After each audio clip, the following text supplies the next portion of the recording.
के दो सर्व प्रमुख प्रतीक चिन्ह सिंह चतुर्मुख और अशोक चक्र मगध से ही निकल कर आए हैं और बिहार 2000 वर्ष पूर्व मगध के नाम से ही जाना जाता था। लेकिन बिहार का चिरस्थायी योगदान इन प्रतीकों से भी कहीं ज्यादा गहरा है। हमारी आज की शासन व्यवस्था, धर्म, कला और इस्तेमाल में आने वाले सिक्के भी गौरवशाली बिहार से ही प्रभावित हैं। इस संग्रहालय की इतिहास दीर्घा में हमारे पूर्वजों की कहानी है, जिन्होंने लगभग 4 लाख वर्ष पहले गंगा के उपजाऊ तटों पर अपने जीवन की शुरुआत शिकारी एवं संग्राहक के रूप में की थी। फिर धीरे धीरे उन्होंने खुद को अपने पर्यावरण और भौगोलिक परिवेश के अनुकूल ढाल लिया। उन्होंने चित्रकारी के जरिए अपने दैनिक जीवन को अभिव्यक्त भी किया, जिसे हम आज भी कैमूर की पहाड़ियों में देख सकते हैं। रोजमर्रा की जिंदगी में खुद को बचाए रखने की कोशिशों ने बेहतर सोच की परंपरा को जन्म दिया। इसी क्रम में बिहार में कई दार्शनिक आंदोलनों और विचारकों का आगमन हुआ।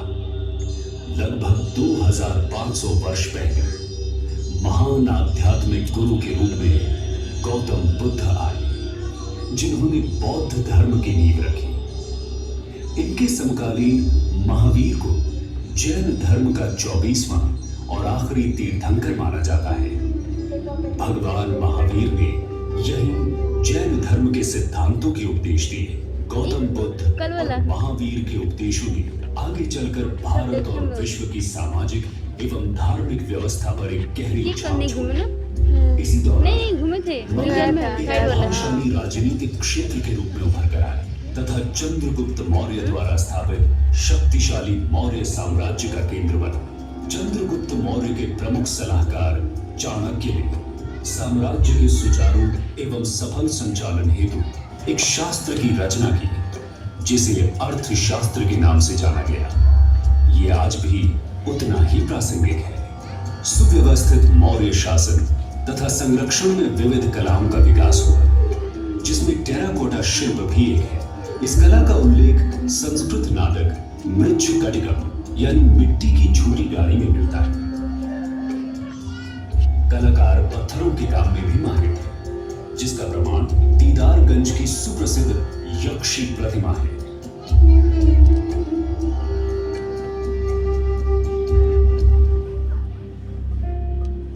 वर्तमान पटना के कुम्हरार नामक स्थल पर खुदाई के क्रम में एक 80 स्तंभों वाला सभागार प्रकाश में आया है। ये मौर्यकालीन वास्तुकला के लकड़ी से पत्थर की ओर विकास को दर्शाता है।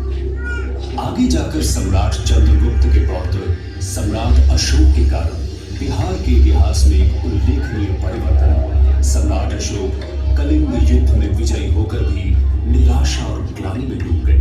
युद्ध में हुए रक्तपात के कारण उन्हें एहसास हुआ कि हिंसा निरर्थक है। इस कारण उन्होंने बौद्ध धर्म अपनाया और उसके सिद्धांतों का प्रचार प्रसार अपने साम्राज्य के अतिरिक्त बाहरी प्रदेशों में भी किया। अशोक ने अपने पूरे साम्राज्य में शिलालेखों पर समाज कल्याण के आदर्शों को अंकित करवाया। बराबर पहाड़ियों की गुफाओं में पाए गए शिलालेख अशोक द्वारा जैन धर्म तथा अन्य छोटे समुदायों जैसे आजीविक को दिए गए संरक्षण को प्रदर्शित करते हैं। इतिहास दीर्घा हमें गुप्त शासन के 300 वर्षों की यात्रा की ओर ले जाती है, जिसे भारतीय इतिहास के स्वर्णिम युग के नाम से भी जाना जाता है। इस काल में बिहार में कला, साहित्य और विज्ञान के क्षेत्र में काफी विकास हुआ। गणितज्ञ और खगोल शास्त्री आर्यभट्ट ने आर्यभट्टीय की रचना की। इस रचना ने अब तक कई पीढ़ियों के खगोलविदों और गणितज्ञों पर गहरा प्रभाव डाला। गुप्त काल में ही बिहार के प्राचीनतम एवं अब तक जीवंत मुंडेश्वरी मंदिर का भी निर्माण हुआ।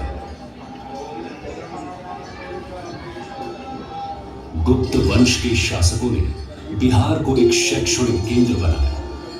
उन्होंने ही नालंदा, विक्रमशिला, उदंतपुरी व तेलहारा जैसे प्रतिष्ठित विश्वविद्यालयों को विकसित किया। इन विश्वविद्यालयों ने आगे चलकर पाल वंश के समय में और भी अधिक ऊंचाइयों को प्राप्त किया।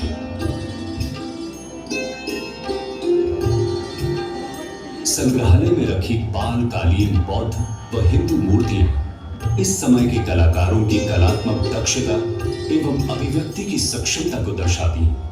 इनका विकास पाल वंश के 400 वर्षों की शासनावधि व संरक्षण के दौरान हुआ।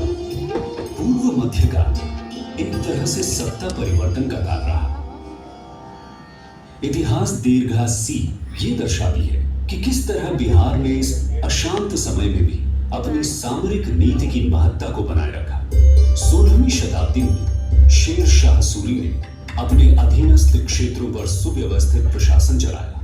अपने 5 वर्ष के संक्षिप्त शासनकाल के दौरान विभिन्न व्यापार मार्गों को जोड़कर शेर शाह सूरी ने सड़क-ए-आज़म बनाई, जिसे आज ग्रैंड ट्रंक रोड कहा जाता है। शेर शाह सूरी ने ही उस समय रुपया नामक मुद्रा का प्रचलन शुरू किया, जो वर्तमान मुद्रा रुपया का पूर्व रूप था। शेर शाह सूरी द्वारा सासाराम में बनवाया शानदार मकबरा उनकी चिरस्थायी विरासत की गवाही देता है। सूरी वंश के पतन के बाद भारत के उत्तरी भाग में मुगलों का वर्चस्व कायम हुआ। बादशाह अकबर के शासन के समय बिहार मुगलों के 12 मुख्य प्रांतों में से एक में गिना जाने लगा। इसी समय बिहार सूफी मत का एक महत्वपूर्ण केंद्र बना। ये प्रदेश शेख याहिया मनेरी जैसे संतों का वास रहा, जिनकी खूबसूरत मजार आज भी हम मनेर शरीफ में देख सकते हैं। सिख धर्म की आध्यात्मिक तरंगों ने भी बिहार में गंगा के तट को छुआ। पटना में ही सिखों के अंतिम गुरु गोविंद सिंह जी का जन्म हुआ। हरमंदिर साहब को सिखों के 5 तख्तों में से एक गिना जाता है। समुद्री मार्गों और व्यापार के विकास के कारण British east India company Bharat में पहुंची। अंग्रेजी प्रभाव से कलमबंद प्रमाणों की परंपरा शुरू हुई। पटना कलम चित्रकला इसी परंपरा का एक उदाहरण है, जिसमें जनसाधारण की छवि मिलती है। परंतु जल्द ही अंग्रेजों के आर्थिक नियंत्रण ने बिहार पर बुरा असर डालना शुरू कर दिया। किसानों को अनाज की फसलों की जगह अफीम और नील जैसी नकदी फसलों को जबरन उगाना पड़ा, जिसके कारण बिहार में कई भयानक अकाल पड़े।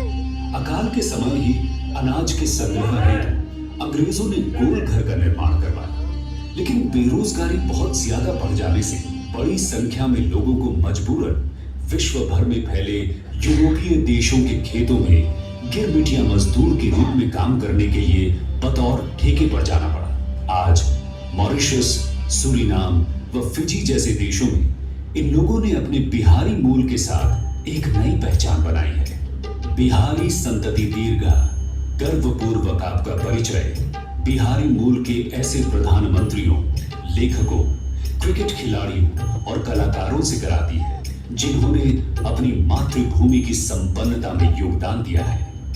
इधर भारत में जैसे जैसे औपनिवेशिक ताकतों का अत्याचार बढ़ा, वैसे वैसे आजादी की पुकार और भी बुलंद होती गई। स्वाधीनता आंदोलन को बिहार के चंपारण सत्याग्रह से बहुत बल मिला।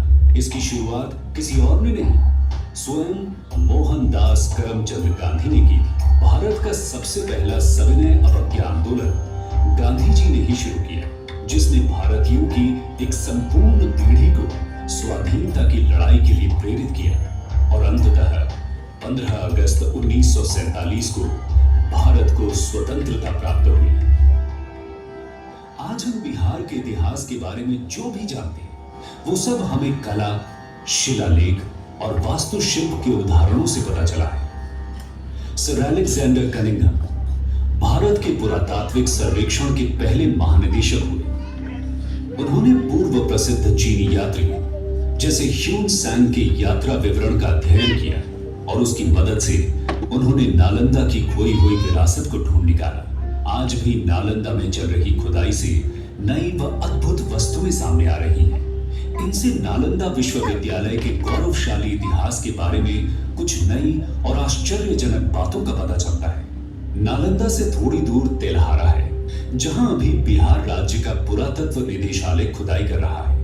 इस उत्खनन से यह पता चलता है कि तेल्हारा भी कभी नालंदा की तरह ही शिक्षा का एक महत्वपूर्ण केंद्र रहा होगा।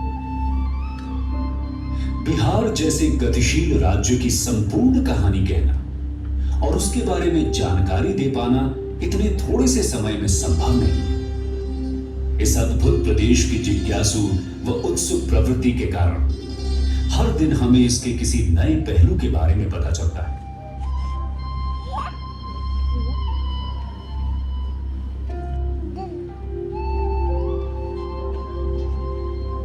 बिहार संग्रहालय इस प्रदेश की समृद्ध विरासत और यहाँ के स्वाभिमान और अनुकरणीय स्वभाव की मानसिकता को सलाम करता है।